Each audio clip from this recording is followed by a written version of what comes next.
Assalamualaikum warahmatullahi wabarakatuh. Kembali lagi di Zatuha Insight Channel.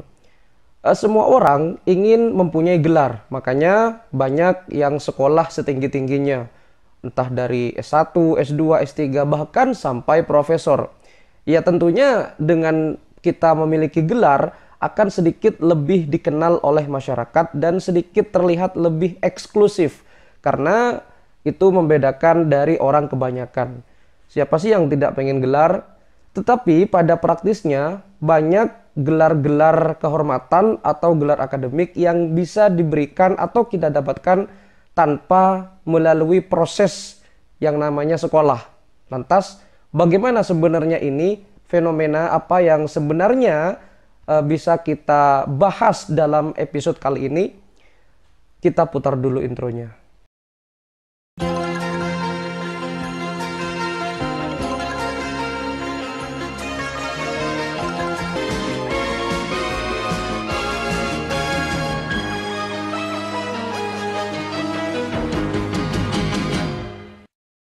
Berbicara tentang gelar tentunya tidak terlepas dari sebuah proses di mana seseorang harus menempuh berbagai macam proses untuk mencapai gelar itu.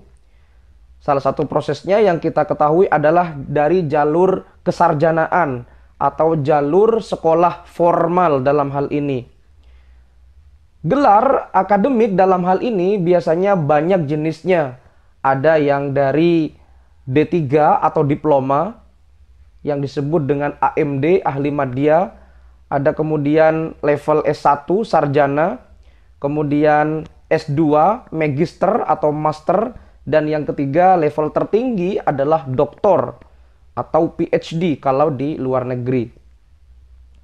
Gelar-gelar ini Anda bisa mendapatkannya jika Anda layak dan sudah memprosesnya, kemudian Anda harus memulainya dari awal sampai akhir. Tentunya dalam hal ini Anda harus melakukan proses perkuliahan dan melakukan kegiatan-kegiatan perkuliahan sesuai dengan prosedur yang ada. Itu adalah gelar. Gelar itu pada umumnya biasanya ada dua jenis, yaitu ada suffix dan ada prefix. Di mana biasanya gelar itu ada yang ditulis di sebelum nama, ada yang ditulis di sesudah nama yang bersangkutan. Permisalan, kalau Anda dulu kuliah S1, biasanya kalau laki-laki disebut dengan dokterandes atau insinyur. Kalau Anda dari jurusan teknik atau pertanian, biasanya Anda berhak menyandang gelar insinyur. Tetapi sekarang sudah disamaratakan menjadi sarjana teknik. Sedangkan kalau perempuan biasanya disebut dengan dokteranda. Kemudian kalau Anda lulus dari S2, Anda berhak menyandang gelar magister atau master sesuai dengan bidang keilmuan yang Anda kuasai. Sedangkan kalau Anda lulus dari S3 atau doktor, Anda berhak menyandang gelar doktor, di mana doktor itu biasanya ditulis di sebelum nama dengan D kapital dan R kecil. Ini untuk membedakan dengan tulisan atau gelar dokter yang ditulis dengan menggunakan D kecil dan R kecil. Itu adalah gelar akademik. Tentunya harus melewati beberapa tahapan dan melalui beberapa proses perkuliahan atau kesarjanaan yang berlaku di negara tertentu, termasuk di negara Indonesia. Itu adalah gelar akademik. Berbicara tentang gelar akademik, ini ada juga gelar akademik yang bisa dimiliki oleh seseorang apabila seseorang tersebut sudah qualified atau sudah masuk kualifikasi tanpa harus melalui proses perkuliahan. Tentunya hal ini banyak yang mendapatkannya yang disebut dengan gelar kehormatan akademik. Seperti doktor honoris causa, bahkan profesor honoris causa. Dan nanti kita akan bahas belakangan. Nah, tadi ada gelar akademik kehormatan atau gelar kehormatan akademik. Sebenarnya ada perbedaan apa itu gelar, apa itu tanda kehormatan, dan apa itu tanda jasa. Gelar sudah saya sebutkan tadi. Ya, gelar itu biasanya berupa gelar yang sebelum nama atau sesudah nama. Ya, gelar kalau di luar negeri banyak macamnya. Tentunya ada gelar akademik dan juga ada gelar pemberian dari negara. Kalau di negara-negara lain. Seperti di Inggris, ada gelar yang disebut dengan Sir.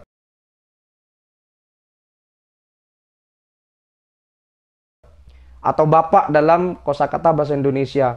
Di mana biasanya gelar Sir ini diberikan kepada individu yang berjasa sangat luar biasa terhadap kerajaan Inggris, terhadap kemakmuran dan kemajuan kerajaan Inggris. Dan biasanya langsung diberikan atau dianugerahkan oleh Ratu Elizabeth. Di mana Sir ini sudah banyak yang mendapatkannya. Salah satunya yang kita tahu dalam dunia sepak bola ada Sir Alex Ferguson, mantan pelatih Manchester United. Ada Sir Lewis Hamilton dari dunia balap Formula One. Dan ada Sir Roger Moore, mantan pemeran James Bond, mata-mata Inggris yang ikonik itu. Dan juga ada Sir Rowan Atkinson, pemeran James Bond, sekaligus pemeran mata-mata Inggris yang ikonik yang diparodikan menjadi Johnny English. Itu adalah gelar Sir yang ada di negara kerajaan Inggris. Lalu kemudian di negara tetangga kita ada gelar juga yang diberikan oleh negara Malaysia atau kerajaan Malaysia, yaitu Datuk.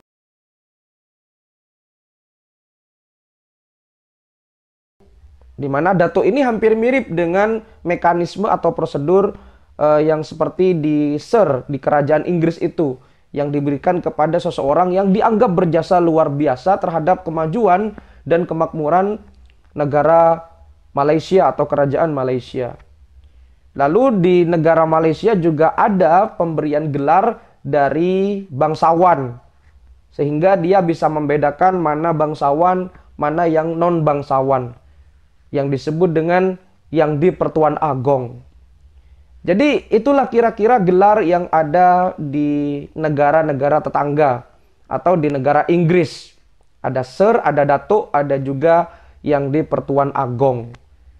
Sedangkan kalau di Indonesia, gelar yang seperti itu berhubungan dengan dunia akademis. Walaupun gelar-gelar yang tadi sudah saya sebutkan seperti gelar Sir, gelar Datuk, kemudian yang di Pertuan Agong, itu sebenarnya juga tanpa melalui proses atau mekanisme perkuliahan atau kesarjanaan. Sedangkan kalau di Indonesia itu biasanya berhubungan dengan dunia akademis seperti kiai dan juga gus.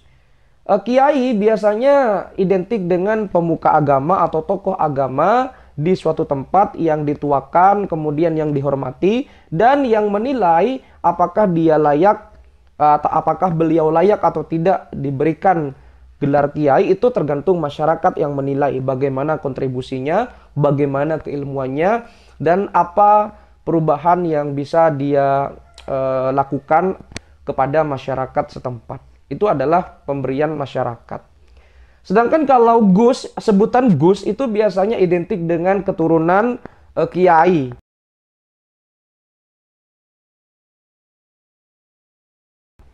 Biasanya kalau Anda menemukan di daerah Jawa sangat kental sekali panggilan gus ini. Di pesantren-pesantren besar, mohon maaf, di pesantren-pesantren besar itu biasanya sangat identik dengan panggilan gus ini. Biasanya gus ini juga tidak hanya diberikan kepada mereka yang mempunyai nasab atau keturunan kiai. Mereka yang tidak mempunyai nasab tetapi menikah dengan keluarga kiai biasanya juga berhak diberikan sebutan gus ini. Kurang lebih itulah gelar-gelar baik secara akademik dan non-akademik. Ada yang suffix, ada yang prefix. Ada yang ditaruh di sebelum nama, ada yang sesudah nama. Kurang lebih itu adalah gelar, ya, itu adalah gelar. Kemudian apa bedanya gelar dengan tanda jasa dan juga tanda kehormatan? Ini serupa tapi tidak sama.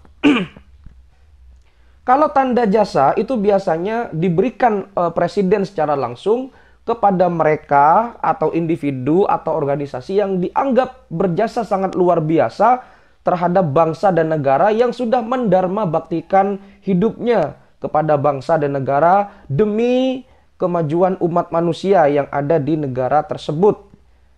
Seperti contoh ada guru. Guru disebut dengan pahlawan tanpa tanda jasa.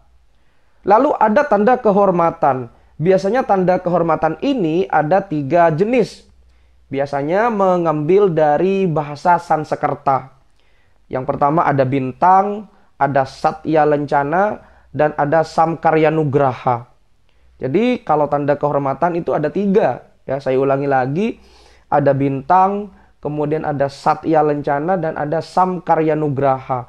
Di mana pemberian tanda kehormatan ini kurang lebih sama dengan pemberian tanda jasa, tetapi yang membedakan adalah biasanya diberikan kepada mereka, bisa individual, bisa organisasi, bisa lembaga, bisa tokoh, bisa lembaga masyarakat yang berjasa sangat luar biasa terhadap bangsa dan negara, kemudian menyumbangkan ilmu pengetahuan yang sangat luar biasa dan menjunjung tinggi hak-hak manusia dan bisa berguna terhadap kemajuan ilmu pengetahuan di negara tersebut pada khususnya dan dunia pada umumnya. Jadi itu yang disebut dengan tanda kehormatan. Atau dalam dunia militer kita sering mengenal Adi Makayasa, di mana Adi Makayasa ini biasanya adalah tanda kehormatan paling tinggi sekaligus paling prestisius dan bergengsi yang diberikan kepada seseorang yang dianggap sudah layak mendapatkannya. Dan yang memberikan langsung adalah Presiden Republik Indonesia dalam hal ini. Ya tentunya semua orang pasti mengharapkan yang semacam itu, karena seolah-olah menjadi eksklusif, menjadi unlimited, menjadi seseorang yang sangat disegani, tentunya yang dihormati ketika mendapatkan gelar yang sudah disebutkan tadi, atau tanda jasa ataupun tanda kehormatan. Bahkan tidak jarang mendapatkan pahlawan nasional dari Presiden Republik Indonesia. Nah, kembali ke tadi di awal-awal, di Indonesia ada juga gelar kehormatan akademik, di mana gelar kehormatan akademik ini diberikan kepada seseorang yang layak menyandang gelar tersebut tanpa melalui proses perkuliahan, tanpa melalui proses kesarjanaan. Jadi dia berhak menyandang atau diberikan gelar akademik atau gelar kehormatan akademik tersebut. Dan biasanya gelar kehormatan akademik ini berupa S3 atau setara dengan doktor atau setara dengan PhD.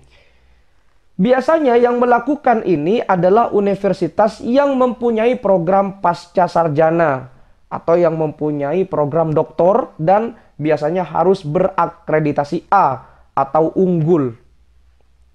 Di Indonesia sering sekali melakukan atau memberikan gelar kehormatan akademik ini. Biasanya dilakukan kepada mereka yang berstatus sebagai politisi, sebagai ketua partai,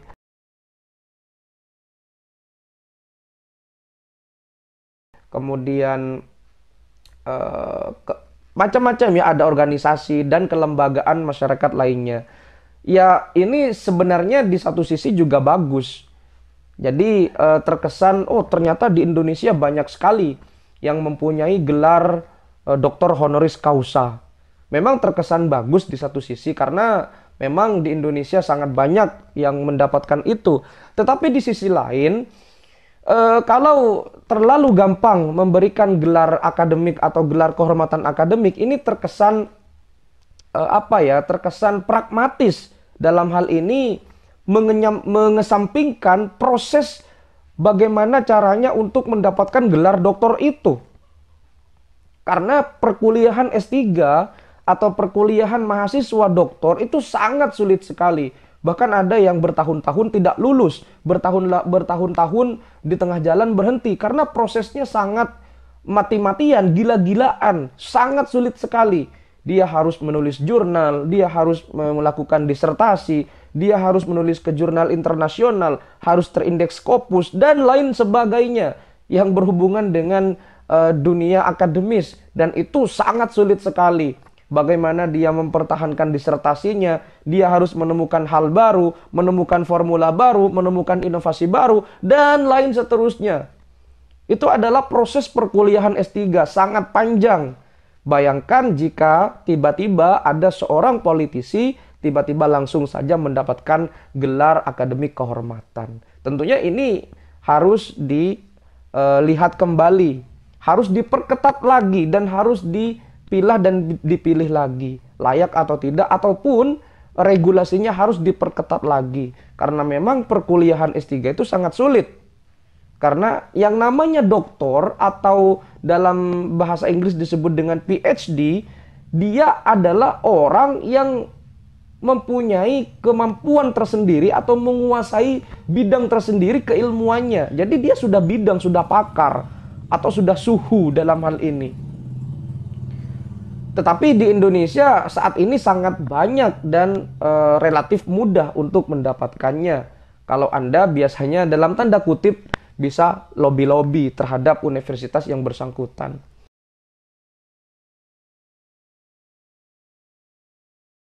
Ya tentunya ini di satu sisi bagus, karena semakin banyak yang mendapatkan gelar kehormatan akan mendongkrak reputasi yang bersangkutan, termasuk juga perguruan tingginya. Tetapi di sisi lain, mari kita lihat lagi, seolah-olah kita mengenyampingkan bagaimana sulitnya proses perkuliahan S3 itu. Bahkan tidak jarang ada yang memberikan gelar profesor kehormatan, di mana profesor ini sebenarnya levelnya sudah sangat lebih tinggi lagi daripada doktor. Namanya juga sudah profesor. Ya, profesor itu sebenarnya adalah jabatan fungsional atau jabatan akademik. Dimana kalau Anda berkarir sebagai seorang dosen, Anda pastinya tahu bagaimana proses menjadi seorang profesor. Sangat lebih sulit lagi dibandingkan dengan perkuliahan S3. Biasanya Anda harus melakukan tridharma perguruan tinggi. Entah itu pengajaran, penelitian, dan juga pengabdian kepada masyarakat. Biasanya level yang paling bawah itu berangkat dari asisten ahli, kemudian lektor, lektor kepala, baru kemudian Anda mengajukan ke jenjang profesor. Ini adalah jabatan akademik. Tentunya dari level-level yang sudah disebutkan tadi, prosesnya tentu tidak mudah dan persaingannya sangat ketat. Kemudian Anda harus mengeluarkan biaya yang tidak murah untuk mendapatkan dan untuk mendapatkan gelar profesor itu. Ya tentunya dalam kasus atau peristiwa di mana Indonesia ini sangat relatif mudah untuk memberikannya, pemerintah harus mengkaji lagi, harus diperketat lagi, atau setidaknya ada penghargaan lain lah daripada memberikan gelar yang seperti itu. Atau barangkali diperketat lagi, ya barangkali ya kampus atau perguruan tinggi yang bersangkutan yang lebih mengetahui ini. Jadi gelar itu sebenarnya sulit untuk kita dapatkan, apalagi gelar kehormatan. Tidak mudah untuk menjadi orang terhormat, tidak mudah untuk mencapai sebuah level yang prestisius, jadi terkesan eksklusif. Banyak di luar sana sebenarnya masyarakat yang tidak diketahui, yang mendharma baktikan hidupnya terhadap bangsa dan negara, tetapi tidak terekspos ke permukaan. Seperti permisalan yang mendharma baktikan terhadap agama, mereka-mereka yang ada di masjid, mereka-mereka yang mengurus masjid, atau mereka-mereka yang secara sukarela memperbaiki jalan raya, mereka yang sukarela membersihkan lingkungan, mereka yang sukarela mendharmakan hidupnya terhadap orang-orang yang membutuhkan. Itu sebenarnya harus diekspos lagi ke permukaan. Seharusnya ya kalau memang kehormatan, kenapa mereka tidak diberikan? Karena mereka juga terhormat sebetulnya. Jadi seperti itulah kira-kira harus diperketat lagi, dan pastinya tidak memandang sebelah mata. Dalam hal ini adalah mengenyampingkan proses mahasiswa S3 ataupun mereka-mereka yang tidak terekspos ke permukaan. Mudah-mudahan video ini menjadi video yang bermanfaat untuk kita semuanya. Terima kasih sudah menyimak video ini. Kalau Anda punya pendapat, jangan lupa tulis di kolom komentar. Tunggu video berikutnya. Jangan lupa terus dukung channel ini. Jangan lupa untuk aktifkan lonceng notifikasinya, tekan subscribe, like, komen, dan share. Wassalamualaikum warahmatullahi wabarakatuh.